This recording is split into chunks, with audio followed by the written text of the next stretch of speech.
આજે 3 શુભ સંયોગમાં ઉજવાશે વસંત પંચમી।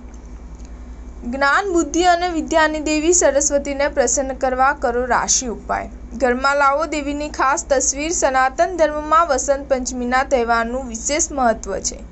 આ તહેવાર દર વર્ષે માઘ મહિનાના સુદ પક્ષની 5મ તિથિના દિવસે ઉજવવામાં આવે છે। વસંત પંચમીનો તહેવાર એટલો પવિત્ર છે કે માતા સરસ્વતીને તે ખૂબ જ પ્રિય છે। આ દિવસે માતા સરસ્વતીની પૂજા કરવામાં આવશે। 14 ફેબ્રુઆરીએ વસંત પંચમીનો તહેવાર ઉજવાશે। માતા સરસ્વતી જ્ઞાન, બુદ્ધિ, વાણી અને શિક્ષણની દેવી છે। શાસ્ત્ર અનુસાર એવું કહેવાય છે કે વસંત પંચમીના દિવસે માતા સરસ્વતી હાથમાં પુસ્તક, વીણા અને માળા સાથે સફળ કમળ પર પ્રગટ થયા હતા। વસંત પંચમીના દિવસે માતા સરસ્વતીની પૂજા કરવાથી અભ્યાસને લગતી તમામ સમસ્યાઓ દૂર થાય છે। તેમજ આ દિવસે રાશિ પ્રમાણે કેટલાક ઉપાય કરવાથી માતા સરસ્વતીની સાથે ધનની દેવી લક્ષ્મીની કૃપા પણ પ્રાપ્ત થાય છે।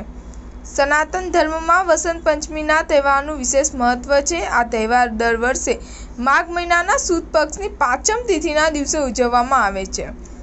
આ દિવસે રાશિ પ્રમાણે કેટલાક ઉપાય કરવાથી માતા સરસ્વતીની સાથે ધનની દેવી લક્ષ્મીની પણ કૃપા પ્રાપ્ત થતી હોય છે।